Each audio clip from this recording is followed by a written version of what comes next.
Kalian tahu tidak, kecoa bisa hidup tanpa kepala dengan waktu yang lumayan lama. Bisa sampai 1 minggu. Padahal ini hewan tidak ada yang suka. Anjing tanpa kepala mati, kucing tanpa kepala mati, tikus tanpa kepala mati, kecoa tanpa kepala party, ngejar-ngejar kaki. Tidak logis cuy. Padahal ini hewan menjengkelkan sekali. Apalagi kalau dalam mode terbang. Ini jujur bikin bingung. Kok ini hewan kepalanya lepas tapi masih joget? Bagaimana ya caranya kecoa bisa hidup tanpa kepala? Apakah kecoa masih punya kesadaran atau berpikir saat kepalanya lepas?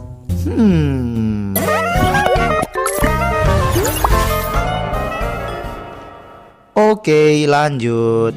Jadi, uniknya, kecoa bernafas melalui lubang-lubang kecil di sisi tubuhnya yang disebut spiracle, bukan melalui mulut atau hidung. Jadi, kehilangan kepala tidak langsung menghentikan masuknya oksigen ke tubuhnya. Nah, terus kecoa memiliki sistem saraf yang tidak terpusat. Kalau makhluk lain, sistem sarafnya kan terletak pada otak. Jadi kalau kepalanya copot, ya sudah tidak bisa bergerak lagi, alias mati. Kalau kecoa, sistem saraf ada pada setiap bagian tubuhnya, sehingga kecoa bisa mengontrol gerakan secara mandiri tanpa otak. Nah, sistem saraf yang tidak terpusat di otak ini namanya ganglia.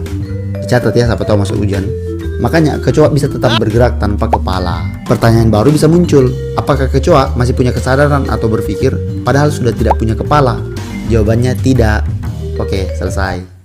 Aduh, jelaskanlah. Oke, baik, saya jelaskan. Singkat saja, kecoa sudah tidak lagi memiliki kesadaran saat kepalanya lepas. Memang secara biologis, tubuhnya masih memiliki sel-sel yang aktif, tapi dia bergerak hanya karena refleks. Artinya, kecoa bergerak tanpa tujuan dan arah hidup yang jelas.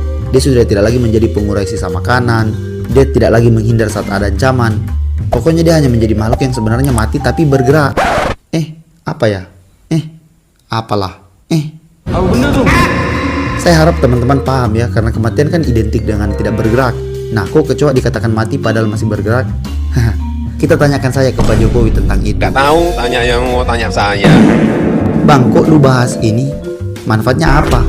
Ya bermanfaat lah. Manfaatnya kita bisa lebih mengenal kecoa. Ya, dan menambah wawasan kita. Ingat, semakin luas wawasan kita, semakin banyak yang kita tahu. Dan pada akhirnya semakin banyak yang kita bisa kembangkan. Kita bisa menuju Indonesia yang lebih pokoknya itu saya habis kata-kata. Oke, mungkin itu saja. Semoga bermanfaat. Boleh kali ya di